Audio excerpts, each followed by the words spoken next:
You've got to try and stabilise something to stop us going through that trap door, because that is where we're going at the moment. Well, there's no argument about it. We lose to Workington on Saturday. But we're not hopefully going to lose. This is what I'm saying. Let's change that perception. Let's change the mindset. Let's not look back. Let's move forward. Yeah. And we need you to help us do that. The more we bring up the past, I understand what you're saying because I know Levi very well. But we have to move forward. We have to really change that mind for these lads. It's really important.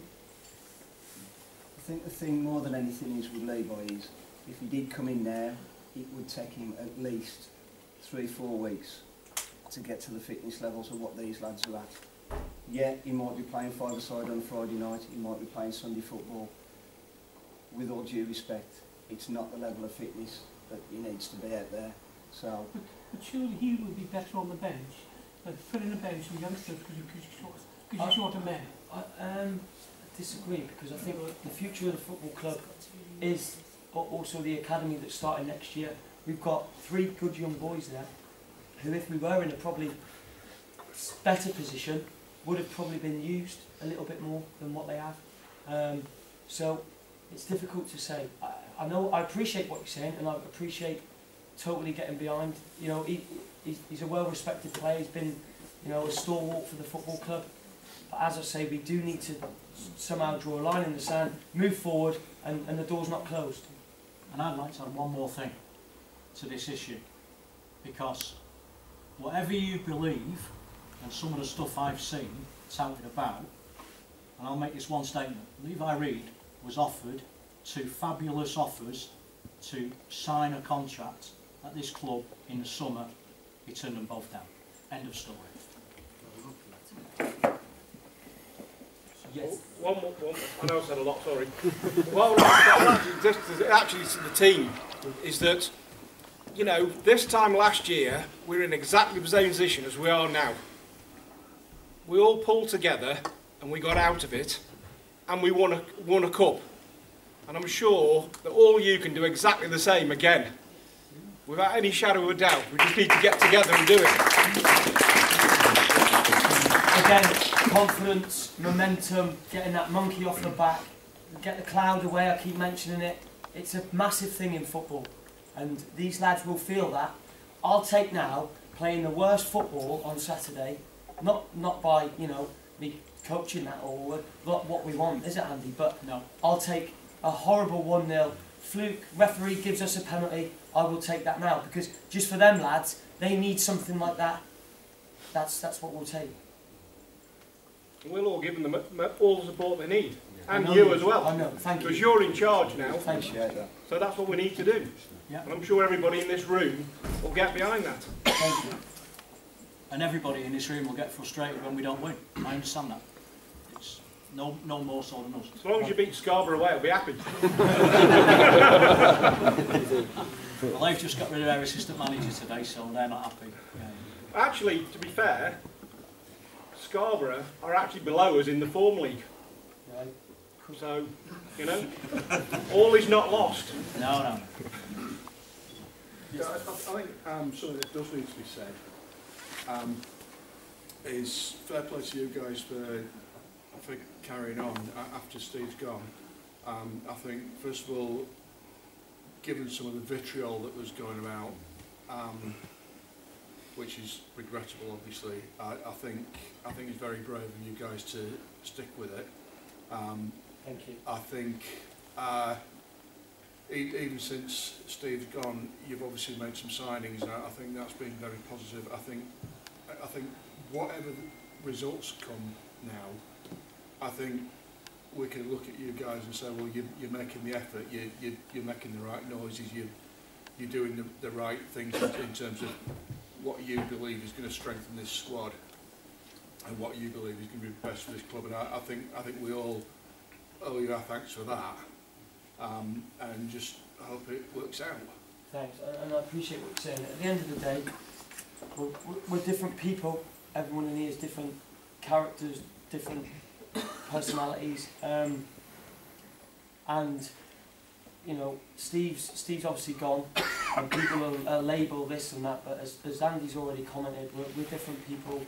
I'm a different character to other people, and we want to keep these energised, we want to keep them motivated, enthused. We're working on things all the time. The wheels are in motion to change that mentality, that vulnerability that we've got, and the more we talk about it, it's people's perceptions, and it dwells on the players then. So we need to go, right, let's go, let's be ruthless, let's get this in our system, and let's go on and win football matches, because they're very capable of it. You've seen it. There's been lots of games where there's been periods where that's been the biggest thing this year, and Jonas touched on the tactical front, the strategies, but we'll do our utmost, and we will.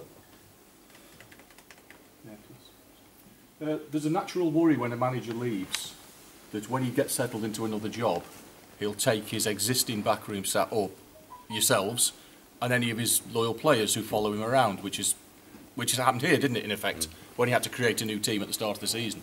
Is that likely to happen this year, do you think?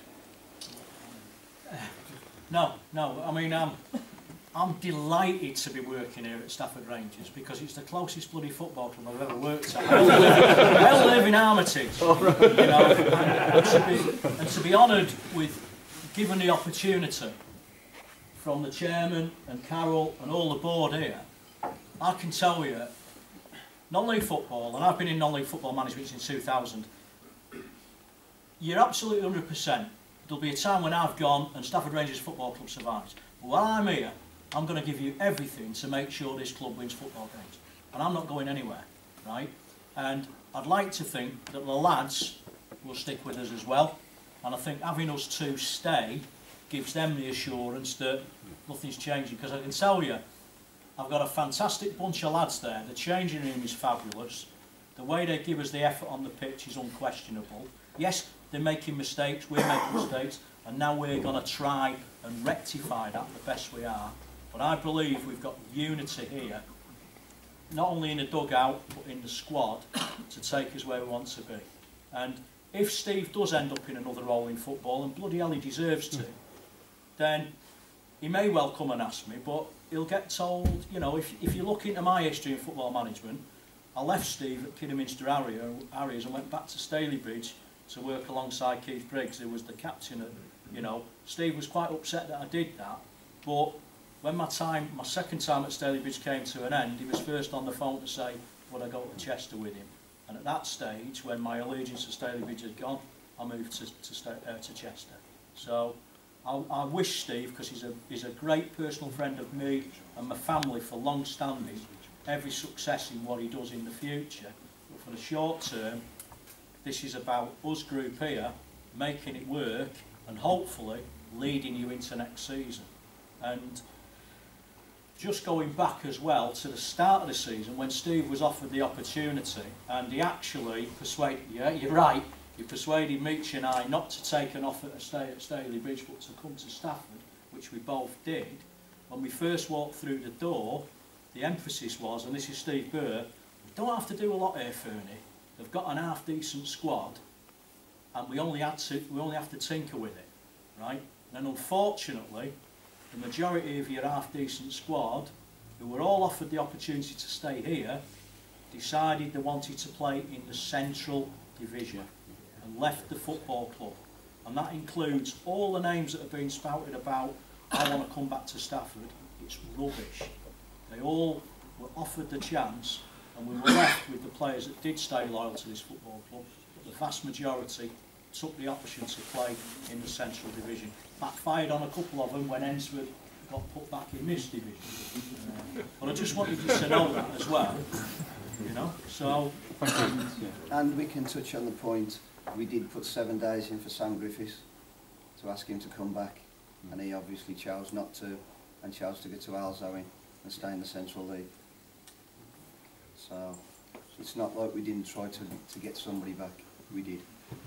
Who was the player that Steve was about to sign and then he changed his mind at the last minute and stayed where he was? Well, I can't break that confidence, to be fair, but it was a striker who... In our league. Pardon? Known in our league? No, within the league below, but I think he used the situation to get more money from the club that he was at. To get more money? Yeah, which was very, very disappointing. Because the deal had been agreed and he should have turned up to training on the Thursday night and he didn't show. And then his agent rang Steve and I, very apologetic, with some claptrap about he'd been given an opportunity in the Conference Premier. So I spoke to the Conference Premier manager, because he's a personal friend, who said that's the biggest load of rubbish. And then the next minute we know he was supposed to come through and meet me at Tesco's in Lichfield to sign the form on a Sunday morning, and he didn't come. You're obviously going to pay more money to stay where it was. Yeah. Can I just ask, is there any questions to the players? Because obviously Some of them travel the distance. Some of them are travelling. And as I've said, it's a big game Saturday, and I don't mean to be rude to them, but I'd like them to get on the road. It's more important that they're rested up, ready for Saturday. Winston. Just an easy one, really, lads. I've been watching you all season, as you've probably noticed, and I can't figure out this game of two halves that we're playing. There's so many different places where we've been, and I thought we've got this. Stady Bridge, Matlock, Micklova, just the last three. They go back more than that, Bamber Bridge and everything. They absolutely slaughtered us in the second half. What's going on? Because the lads are saying you're fit. You're fitter than me anyway. I know it's I for have the no players, shot. Winston. I think I've already touched on, I know what you're saying, and I know it's happened confidence, I many a think. time, but we do have to go the other way, I think. We can't get on them and keep going on them about it. It has to change. We have to change that. That's our job now. And we need to go the other way and think they are going to do that starting this Saturday. Do we go out for the idea of we'll score more than you? We are going to concede, but we're going to score more than you. We're not. We seem to sit back in the second half and invite teams to kill us. Again, when you're not winning football matches, there is that natural vulnerability that you do go deeper and deeper, and again, until you start getting that momentum, that confidence as a group, they will feel the more you win games, you get used to winning. The more you lose games, that mentality is used to losing. So I take your point. I just think they're aware. We've discussed it how many times, boys. Lots of games, and all the games that we've spoke about. We have to learn. They have to learn quickly.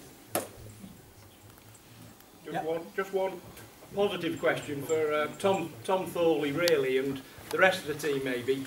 How did it feel doing the double over Hensford as a former Hensford player? But before you answer that, you must have felt fantastic, and it must have felt brilliant. So that's the rest of the team as well. Is that feeling of, especially the other week, of beating Hensford 4-1. I want you to feel that feeling every week. I know it's not going to happen, but I would like you to feel that every single week. So let Tom answer now. It was a tremendous day, yeah. We all loved it, and I think it gave a lot of lads a taste of what this club's all about. I've experienced it in the past myself, and I've seen it playing against Stafford Rangers previously. And the fans here are exceptional on a good day. And like we touched on before, if we can attack that shed end and have that positivity, that support for the team, then there's no reason why we can't emulate that kind of day, more regularly. And as I said, I think the lads they've felt that now. They know what the supporters can bring, and we know we need to make a difference, and but try to emulate that again as soon as possible. We are in a sticky situation. No one thought we'd be in the situation at the start of the season, and we've come off the pitch many times, bewildered as to what's happened. The rub of the green's not gone our way, or we've been poor for whatever reason. But I can tell you, I've been in teams that have been languishing towards the bottom of the table at this stage of the season before, and there's a real positivity still within our group. It's not fractured at all. We've got a great set of lads, and I'm very confident that we'll turn it around. We've got a good blend of experience now with those younger players as well. And I think starting from Saturday, we know it's a big game for us. It's probably the biggest game of the season, to be honest. And we'll be ready to give it our all. And I think looking back at the games this season, I don't think you can ever question the lads' work rate at all. You can see that everyone puts a real shift in, whoever's been playing, just for different reasons. The results haven't always gone our way. But you know, it's 2019 now, it's a new year, and as I said, I'm confident that we'll kick on now, and that can start on Saturday.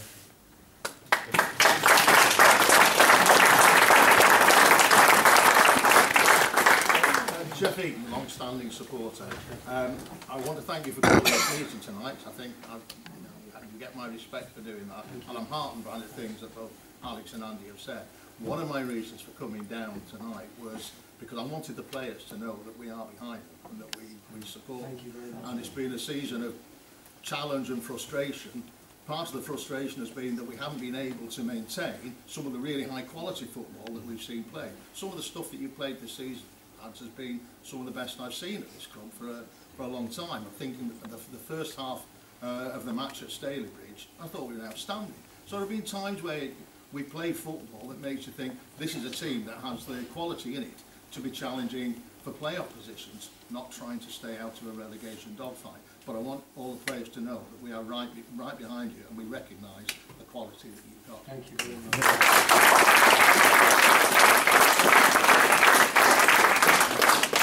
Your incentive, John, applied to the win. I think one of the things I want to set the point is watching you against Nantwich, who are top of the league and apparently having a laugh. But in the first half, you were playing a level equal to them.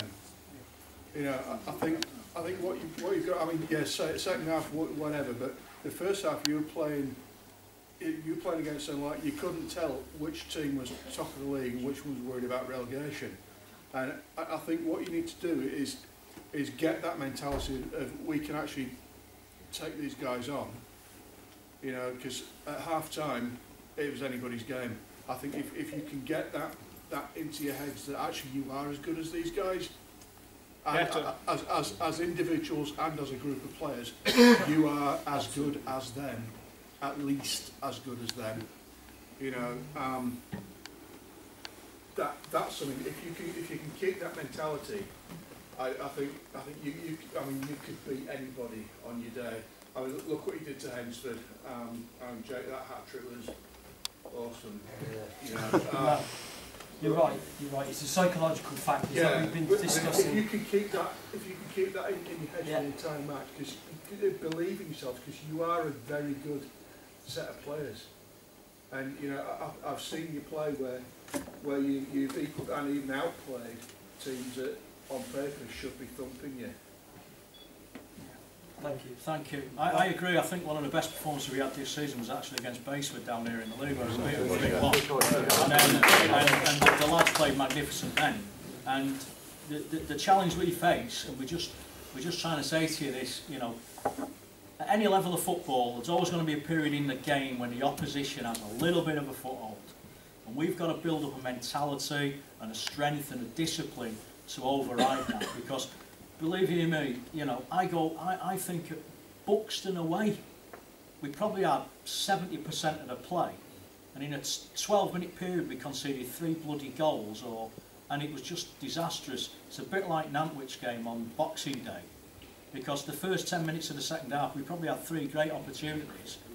And then the next thing we know, we go 2-1 down. And then that malaise, it's again, before we can regroup and restructure, we're 3-1 down, and the last goal in injury time, it just kills you. Because I agree 100%, the lads that have come into this club, either from last season, stayed with us, and the lads we brought in are a great quality bunch of very, very talented footballers. And we just have to say to them now, it's a bit like the moon, there's the dark side as well. And that's what we've got to get across to them now, that dark side of winning a game. Because I look at it, you know, first half at Mickleover, and I'm thinking, this is breathless for what they were doing. It was fantastic. Because it was like, we've changed one thing, and we seem to be ticking the boxes, you know. We're getting on the ball, we're defending, we're working hard, we're causing them nightmares going forward. And then it changed again. The dark side. That's what we've got to alter. Quickly. Right, ladies and gents, we're going to start winding up. We'll take one more question from the floor, then we'll let the lads go because they all live pretty far away. And we'll stay. I'll stay as long as you want. Yeah. Is there any more for the players? Do you have one for Joe Cuff? Go on. Yeah. Joe, Has anybody talked about the knee slide yet? This could be a long night.